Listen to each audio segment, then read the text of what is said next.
Isang magandang umaga po sa inyo lahat ng mga taga-panood, mga taga-subaybay ng 7-minute prayer devotion na ginaganap every morning. At salamat po sa opportunity that we can share the Word of God again today. Our text for this morning, or verses, are Exodus chapter 13, verse 3. The Bible says, "And Moses said unto the people, Remember this day in which ye came out from Egypt, out of the house of bondage. For by strength of hand the Lord brought you out from this place. There shall no leavened bread be eaten." Ang sabi naman po sa Deuteronomy chapter 5, verse 15, "And remember that thou wast a servant in the land of Egypt, that the Lord thy God brought thee out thence through a mighty hand and by a stretched out arm. Therefore the Lord thy God commanded thee to keep the Sabbath day." And also in Deuteronomy chapter 8, verse 2, the Bible says, "And thou shalt remember all the way which the Lord thy God led thee these 40 years in the wilderness, and to humble thee, and to prove thee, to know what was in thine heart, whether thou wouldest keep his commandment or no." So, yun pa mga verses natin, and our study today is about remember. So, just the single word, remember, alalahanin. Alam nyo kasi po, tayong mga mananampalataya, likas po sa atin ang minsan ay nakakalimot o tayo po'y makakalimutin. Kaya napakahalaga po itong sinabi dito ni Moses. Sabi niya dyan, "Remember this day in which he came out from Egypt, out of the house of bondage." Sa kunting minuto na naibigay sa atin, ay nais ko pong bigyan ng diin. Ano ba itong mga bagay na dapat nating alalahanin? So what are the things that we need to remember? Number 1, remember what we used to be. Alalahanan natin kung ano tayo dati. Dito sa verse na ito, makikita natin, sabi diyan, out of the house of bondage. So, alalahanin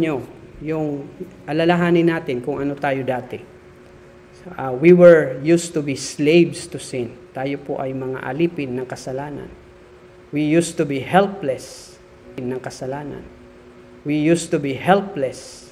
Pag sinabing alipin, ikaw ay walang kapangyarihan sa sarili. You're helpless, you're hopeless, and you're homeless kasi hindi mo pag-aari yung iyong tinitirahan sapagkat iyon ay sa iyong master. And our master before was sin. We were in the house of bondage in Egypt. So not only we're homeless, we're also happyless. Wala tayong kasiyahan. Tayo useless. Kung baga sa mata ng Diyos, hindi tayo kagamit-gamit. We were purposeless. Hindi natin alam ano ba ang purpose ng buhay natin. And we were directionless. Wala tayong patunguhan. Bakit? Kasi tayo po ay mga slave.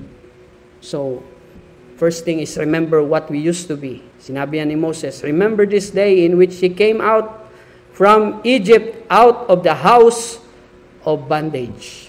So dati po, yan ang buhay natin. Dati tayo makasalanan.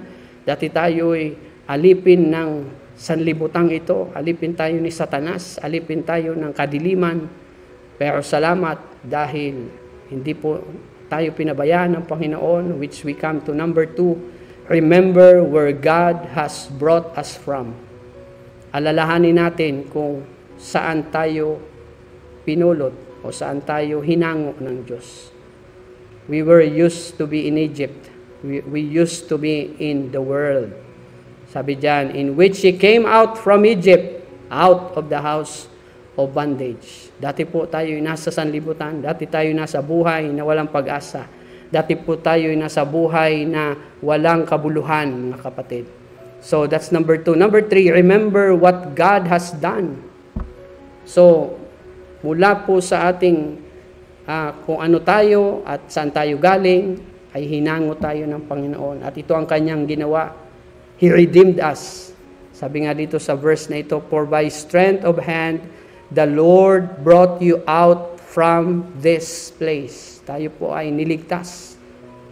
Not only He redeemed us, but He changed us. Binago niya tayo. If any man be in Christ, he is a new creature. Sabi sa 2 Corinthians 5:17, binago niya tayo. He protected us. He provided for us. He blessed us. He used us. He entrusted us.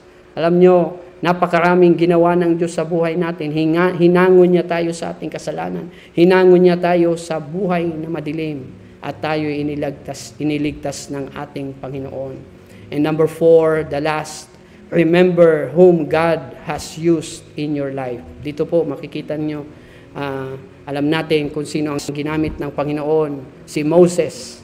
Moses was used by God to take the people of God out of Egypt, out of the house of bondage in Egypt. So ginamit ng Diyos. Hindi po si Moses ang nagligtas. Hindi po si Moses ang humango sa kanila. Pero ang Diyos ang gumawa nito. Pero ginamit niya itong si Moses. Alam niyo, marami pong tao sa ating buhay na ginamit at patuloy na ginagamit kung ano tayo ngayon. Let us remember those who won us to the Lord. Sino ba ang ginamit ng Diyos? At ikay nakakilala sa Panginoon. Huwag mo siyang kakalimutan. Huwag mo siyang kalimutan na pasalamatan. Hindi siya nagligtas sa iyo, ang Panginoong Jesus. Pero ginamit ng Diyos yung taong yan. Sumunod yan sa kalooban ng Diyos upang maipahatid sa iyo ang magandang balita. So, those who help you, huwag natin kalimutan, yung tumulong sa atin, yung mga ginamit ng Diyos. Your pastor, don't forget your pastor. Your pastor keeps on preaching about how to have a changed life. Paano ma-enjoy ang buhay dito bilang Kristiyano na hindi ka nagkakasala. Paano magamit ng Panginoon. Ang pastor mo ay nagtsatsaga at mapasensya sa pangangaral ng salita ng Diyos sa iyo kahit minsan tayo matigas ang ulo. Minsan hindi tayo sumusunod. Let us remember whom God has used in your life. Your mentor, your counselor, the church, the people of God, the brethren. Marami tayong dapat alalahanin at pasalamatan dahil ginamit sila ng ating Panginoon. So, kulang ang oras natin, but thank God for giving us the chance, giving us this reminder that we should always remember. Huwag natin kakalimutan ang ginawa ng Diyos sa atin. Huwag natin kakalimutan saan tayo hinango ng Diyos. Huwag natin kakalimutan ano ang ginawa niya sa atin. Huwag natin kakalimutan sino yung mga ginamit niya sa atin. Minsan tayo yung nadi-discourage, nangihina, gusto nang mag-backslide, gusto nang tumalikod, gusto nang bumalik sa mundo. Katulad ng mga Israelita, they want to go back to Egypt.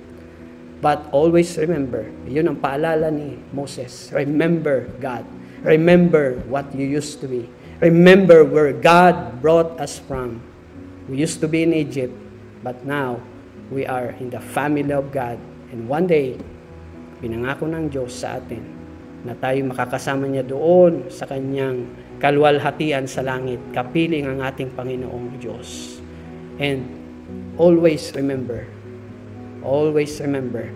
may the Lord bless us. Panginoon, salamat po sa iyong salita.